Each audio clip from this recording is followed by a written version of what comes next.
Wolfpack, Tigers, Textile Bowl. Let's talk about it.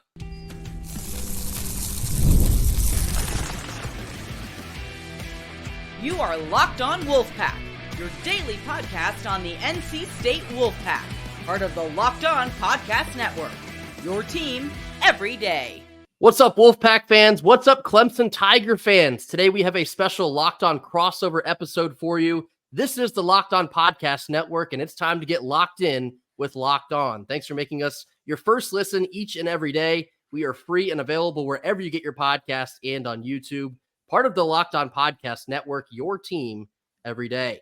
This Thursday crossover sponsor is FanDuel. Right now through September 22nd, all FanDuel customers can bet $5 and get a 3-week free trial of NFL Sunday Ticket from YouTube and YouTube TV. Head on over to FanDuel.com in order to get started. What's up, Wolfpack fans? What's up, Clemson Tiger fans? This is our Locked On crossover episode for you here on Thursday.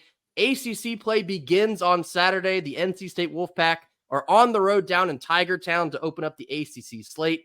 I'm joined by my co-host, Kenton Gibbs, former Wolfpack defensive tackle, and John Bivens, the host of Locked On Clemson. John, thanks for joining us. Hey, appreciate you having me. Glad to be able to come on, and nice to meet you guys, and excited to have this conversation. John, let's get right to it. The Clemson Tigers, they're off to a 1-1 start here in 2024. They ran into the buzzsaw formerly known as Kirby Smart and the Georgia Bulldogs in week 1, but then they got their get back. They had a very impressive offensive performance against App State in week 2. So we're going to start here, kind of like a big picture temperature check for all the folks down in Clemson, South Carolina. How is Clemson currently feeling here in week 4, seeing that the ACC is kind of struggling as a whole out of the gate? Man, we are doing our best to stay grounded. I think when you look at the schedule, the scary part is how similar it looks to last year, and that's why we're trying to hold everything in that we can. Obviously, week 1 did not look good at all. Didn't see the end zone. Cade Mays looked like the same quarterback as last year.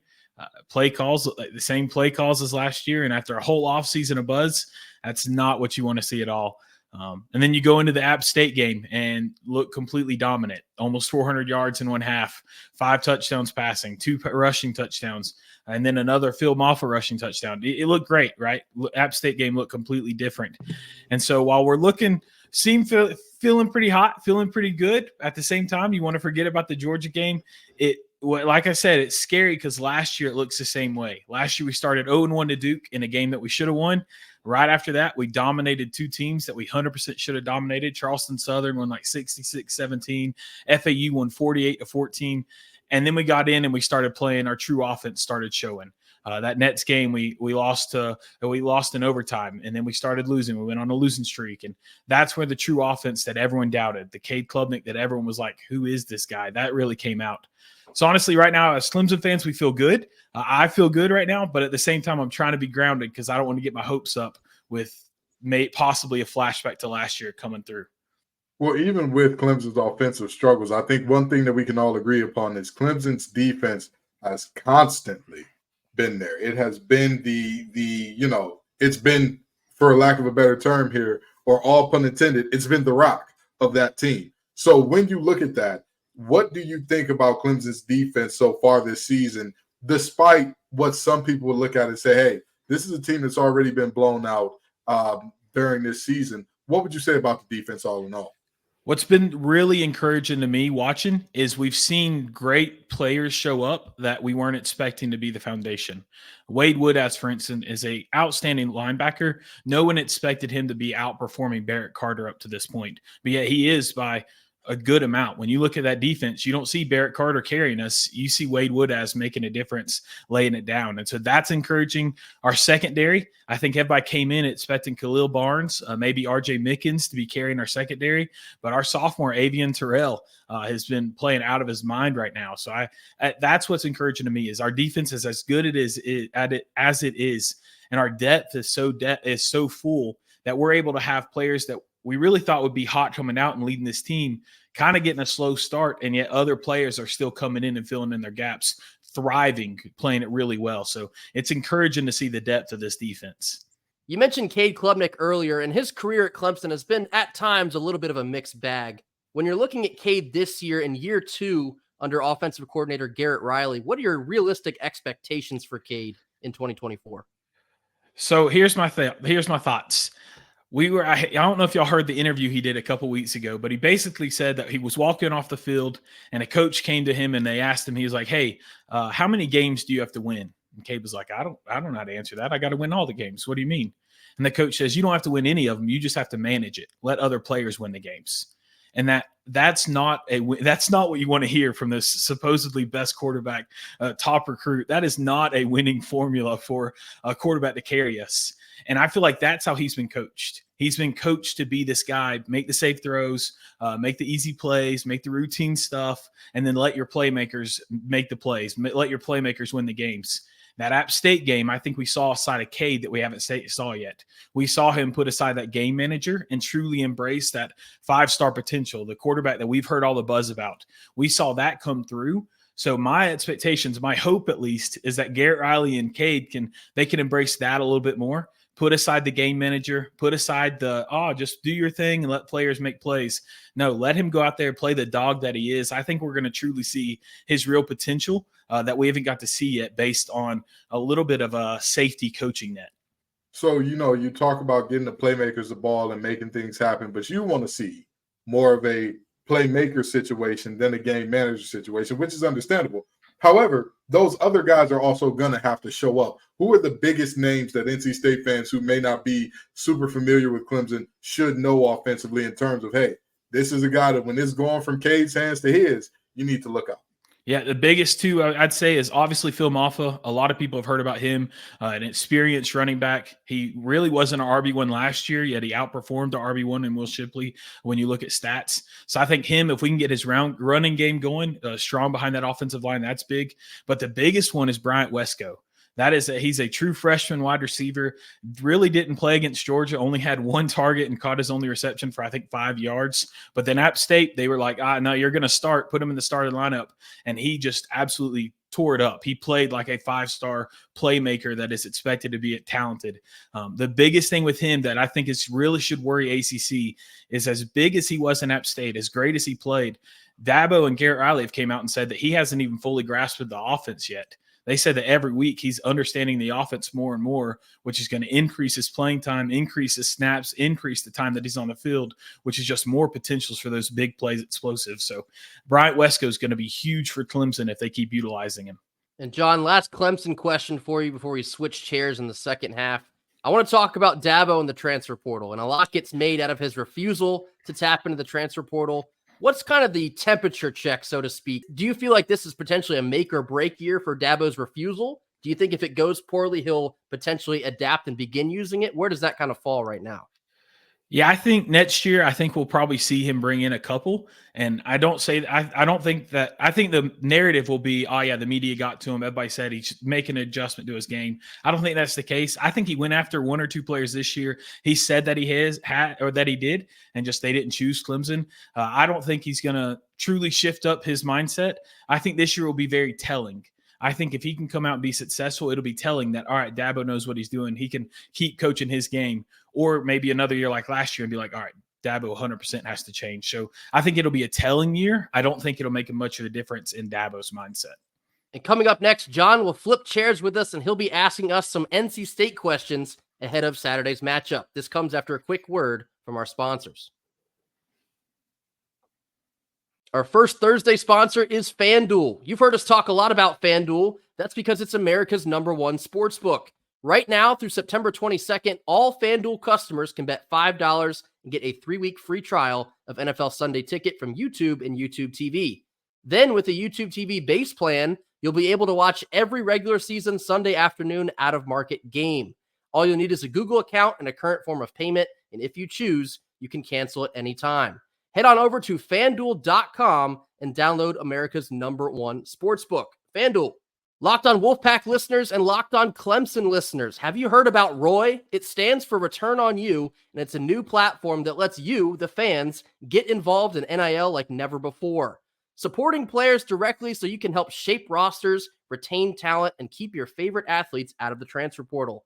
As you know, NIL has changed the game for athletes. ROY changes the NIL game for fans. When fans contribute to a successful campaign, they receive access to exclusive content from the athletes, such as their announcement decisions, behind-the-scenes access footage, and other personal reflections. Download Roy on iOS or Android and enter referral code LOCKEDON to be entered into a sweepstakes to win $5,000 cash. Visit joinroy.com for additional details. No purchase necessary and void where prohibited. Get off the sidelines and get into the NIL game with Roy. Middle portion of our Thursday crossover episode. Now we're going to switch chairs. We're going to let John ask us the NC State questions. John, what do you have for us? Yeah, so first off, there was a lot of hype on NC State this offseason. There was a lot of people talking about how this team was going to be special. Dave Doran was going to come around, pull it back, and a lot of people were picking them to finish really high in the ACC standings, and they definitely still can. I want to know, what's your confidence right now? Are y'all still feeling that level of confidence, feeling that hype around the team, or is it a little bit more doubts? Oh, to say that there are doubts is an understatement, to say the least. I mean, objectively speaking, the transfer quarterback that we got was a dud, to say the least. There was a lack of chemistry. There was a lack of arm talent there. There was there was nothing really quite worked there. As the folks say, McCall and NC State never quite set horses in the way that it should have happened there. So, there's that. But then, of course, you're looking at the offensive line as well, where, let's just be honest, if your big guys are not good, if your big guys cannot get it done, it throws off the tempo of everything. And so far this year, NC State's big guys have not led the way. I'll say this: big guys always lead you one way, but it's either down the path of wins or path of destruction. Right now, it's been very clearly the path of destruction, where we've been led by our offensive line, despite our damnedest efforts from our defensive line to kind of save things and salvage it and bring it back. So there is a lot less confidence and optimism than there was to start the season. And it's not just about the drubbing by Tennessee. It's also about the fact that we're 2-1 after 2 dogfights against Western Carolina and Louisiana Tech. The fact that you cannot handle those teams and put them to bed early is a definitively bad sign, because when you look at a team like, let's say, a Louisville, that everybody's super high on, they play lesser opponents too early in the season, drubbed them, whooped the wheels off them, made it clear from go, hey, you're not like us. You should not be on this field. We're going to show you early. NC State did not have such luck against either team, having to come back in both games. So the optimism is gone because NC State fans have eyes. NC State fans have eyes. They know ball. They're an intelligent group. The optimism has rightfully been sucked out a little bit from where we started here. And speaking of the quarterback play, I'll be honest, from a Clemson side, your freshman CJ Bailey, that's his name, correct? Yeah. Honestly, from a Clemson side, I'd rather face Grayson McCall, how he's been playing, than this freshman. Just, you don't know what's going to happen with the freshman. Is that NC State? Are you sold in on CJ Bailey? You officially good with him being QB1? Or? Unfortunately, we're kind of at the point where we have no choice but to be okay with CJ Bailey taking over at QB1. Grayson McCall, although he is currently injured, we were hoping for a speedy recovery regardless of what that situation is. He just hasn't been the guy that we thought we were going to get from Coastal Carolina. There's been a lot of disconnect across the offense.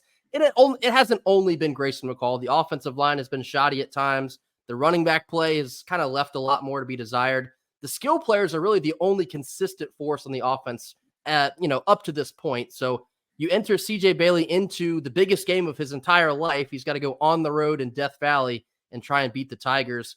I think that unpredictability aspect that you talked about, John, that is where NC State fans are like, all right, well, maybe CJ will play well. Maybe he won't play well. Is he going to look like a freshman? Is he going to look more experienced than a freshman? We also kind of don't really know. So we're coming in as a complete wild card this weekend, but the optimism comes from CJ Bailey's arm talent that he displayed in the second half against Louisiana Tech. He had an offensive spark that just wasn't being provided by Grayson McCall. And so hopefully CJ can unlock this offense a bit more than McCall did. And I also think that there's an aspect to this that a lot of people are seeming to forget here. The question and the way that you phrased it is very interesting, right? Do we feel good about him coming into this game? I think the better question to ask is, do you feel better about him than you would Grayson McCall coming in? Which is yes. Even if Grayson McCall were healthy, you take away the Tennessee game altogether, say, hey, that was a wash. Whatever was going to happen was going to happen. Cool. If you look at the 2 quarters that both of these quarterbacks played against FBS competition, not named the Tennessee Volunteers, One of them was able to lead the offense to touchdowns. One of them was not. That's just an objective fact. So when I look at that, it's not about whether or not I think CJ Bailey is the next coming or whether or not I think he's great. It's about the fact that our 6-year senior has 2 interceptions on the season, both of which came within 5 yards of the line of scrimmage. I can't live with that. In the words of Hall and Notes, I can't go for that. No can do. So objectively speaking, when I look at this game and I look at CJ Bailey, it's not about me feeling like he's going to be a world beater. He's going to light Clemson up for 40, take the over, hammer the over. That's not me. How I do feel about this, however, is, hey, it's very clear that if I'm going to struggle, let me struggle with the young guy who will learn and get better from those struggles, as opposed to the old guy who he may be on this podcast with one of us next year. And it switching sides to that, though, if you're your defense, if you kind of outside view looking in, the defense can kind of seem iffy. Is that just based on the offensive struggles and y'all got a really good defense, or like what's the situation with the Wolfpack defense? It's certainly connected in some aspects, but as a whole, the defense just hasn't quite reached the level that has been the expectation of a Tony Gibson defense these last couple of years. And when you lose a linebacker like Peyton Wilson, you certainly expect some level of drop-off. The linebacking core kind of wanted to reassure fans in the offseason that there wasn't going to be a drop-off, but so far, there certainly has been in the first 3 games. You talk about the complementary football aspect. With the offense struggling so much, it absolutely puts more strain on the defense to kind of pull you out of some tight spots. And when you play a team like Tennessee, it's really hard to do such a thing. So it's all been kind of a connected mess, so to speak, because the offense struggles and the defense struggles, and sometimes it's vice versa. It's all over the place. Just to reiterate, we kind of have no idea what to expect out of both the offense and the defense against Clemson on Saturday. I would expect the defense is going to have a kind of a similar game plan to that of Tennessee, where you want to control possession. You want to force Cade Klubnik in this aspect to, create turnovers like he did last year in Raleigh. I think we picked him off twice in that game. If you can't get to Klubnik in this game, I think he's going to pick us apart. And last question for y'all is this. I don't know about y'all, but as Clemson fans, something about this NC State game feels different than a regular ACC game. This Textile Bowl it just has a different energy, a different buzz. Is that reciprocated? Do y'all feel that? Y'all look at the game against Clemson differently than you do other ACC games? Or is that just one-sided? Oh, absolutely. Absolutely. First of all, Clemson has been the cream of the conference, the class of the conference for so long. You always look at a game against a team that is at that level a little differently. But second of all, you're right. It is the Textile Bowl. This game does have a trophy behind it. This game does have, whether or not people want to acknowledge it or whether or not you want to say, hey, it's been so lopsided, it's hard to consider it that. This is a rivalry. This is absolutely a game where it's like, hey, we don't like you, you don't like us, even if it's not quite to the level of us against the Dirty Foot Club or you all with the Gamecocks. It is still a level of like, I don't like those guys. I don't like a lot about them. So, this absolutely has a different feel in a lot of ways. And, when you look at this game, this was a game that everybody had circled coming into the season. Hey, this is going to be a big one for NC State. And I'll tell you, there will be a lot.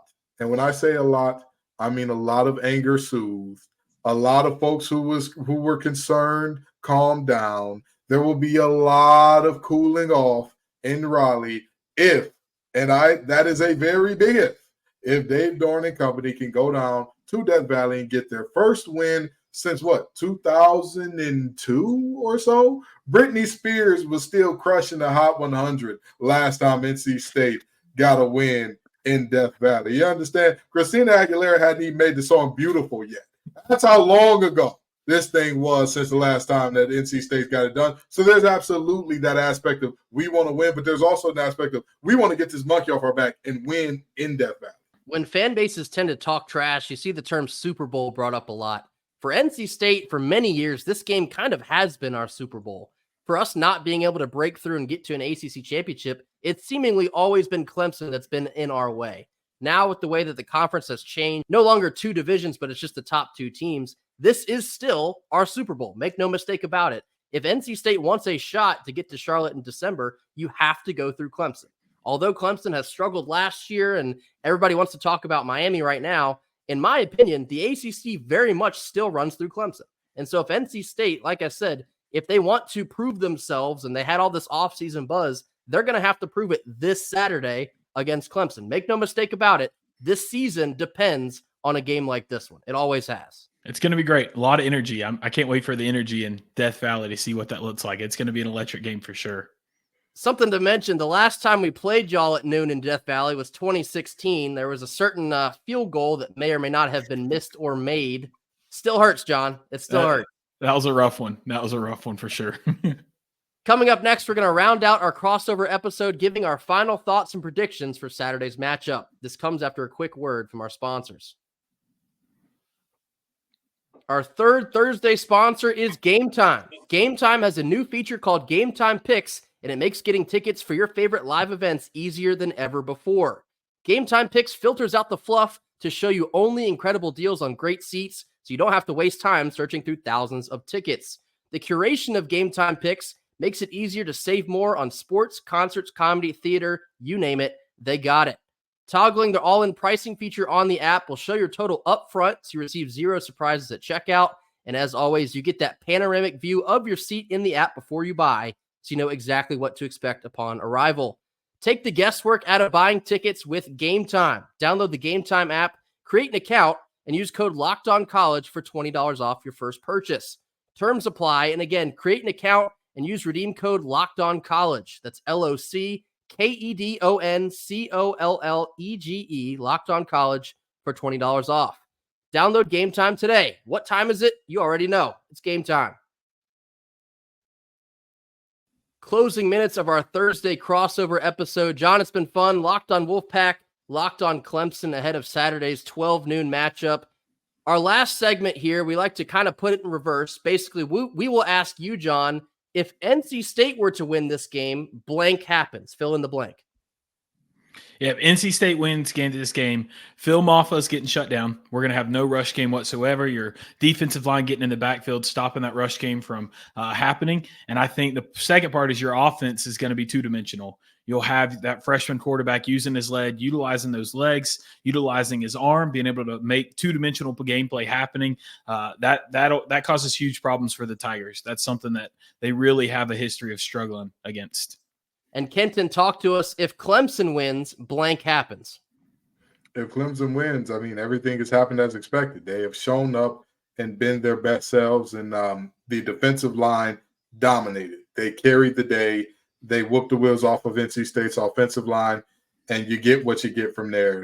That's kind of the biggest key for Clemson, I feel like. Now, if NC State's offensive line finds a way to stop them, that'll be something. That'll be something for sure. But I think that's, if Clemson wins this game, in order for Clemson to win this game, their defensive line has to be dominant.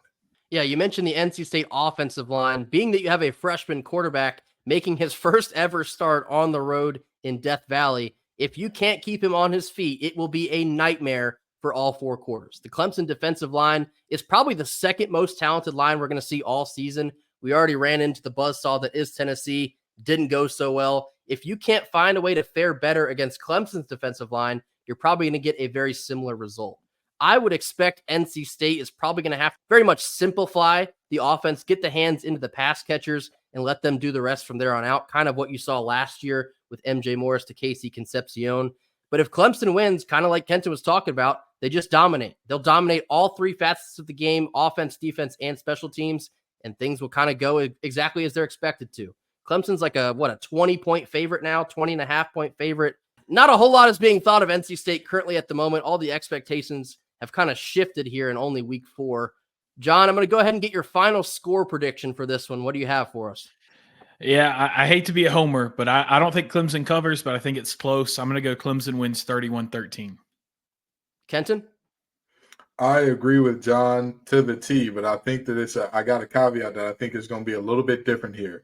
I've got Clemson 34, NC State 16. I think this is going to be one of those bad beats where Clemson has the cover, and then late NC State gets a field goal. It's like, not so fast, my friend. For all of you sharps, let's take a little bit of your money. But I don't think that NC State stands much of a chance here. I would love to say, hey, Davin Van's that good, Brandon Cleveland's that good, Aiden White's that good, but none of those guys play offense. None of those guys do the job of stopping a Peter Woods. None of those guys do the job of getting open against it. Well, really, I think our pass catchers can get open, but I think the biggest thing is a lack of a running game, a lack of push up front. dooms NC State in this one, because when you become one-dimensional, I talked about Avion Terrell on our show yesterday, and I don't know what it is about brothers in the ACC in terms of, whenever you get a Fuller at Clemson or at Virginia Tech, whenever you get a Terrell at Clemson, all of a sudden those guys just get clamps naturally attached to them. But I really and truly think the toughest part of this game for NC State is going to be moving that Clemson defensive line at all. I think that the defensive line on Clemson will eat to a high degree, and when they're feasting, the front end always is going to affect the back end. So I think that NC State finds a way to generate some points, not nearly enough to keep this game competitive, because I think NC State's defense wears down over time, coming back again and again and again to stop, and Clemson opens it up late. The trenches for me is where my intrigue lies, both offensively and defensively. If NC State's defense can't get in the backfield and force pressure on Cade Klubnik, like I said just a little bit ago, I think he's going to surgically pick us apart back there, because I think Klubnik already looks a lot more confident than he has in years past. Clemson returns 5 of their top 7 pass catchers, so they have the experience there. I think Brenningstool is one of the best tight ends in all of college football. I'm nervous about what he may or may not do to our defense on Saturday. NC State's offense, we talked a lot about CJ Bailey. If he can't stay on his feet back there in the pocket, if he doesn't have enough time to make his reads and make his throws, I don't know if I see a favorable outcome for NC State in this one. I have Clemson by a score of 38-17, but I'm hoping maybe the silver lining, some will say, is that CJ Bailey gets invaluable experience in a game like this one. Not many true freshmen around the country get to play on a stage against a team like Clemson in such a manner. So we're certainly looking, I guess, kind of in the future already. It sucks to say that here in week 4, but based on the wishy-washiness of the play we've got in the first 3 weeks, this looks more or less like a learning experience for NC State. That'll do it for us here on our Thursday Locked On crossover episode. Big thank you to John Bivens, host of Locked On Clemson. My co-host, as always, Kenton Gibbs for Locked On Wolfpack. I am Grayson Boone. Looking forward to a great ACC opener on Saturday, 12 noon in Death Valley. Clemson is currently favored by 20.5. We're going to see if NC State has the ability to cover or possibly shock the world on a Saturday afternoon. Thank you all for joining us. Be sure to like and subscribe to not only Wolfpack, but also Locked On Clemson. Support everything that John does as well. We will see you all on Friday. Back for more. And until then, go Pack.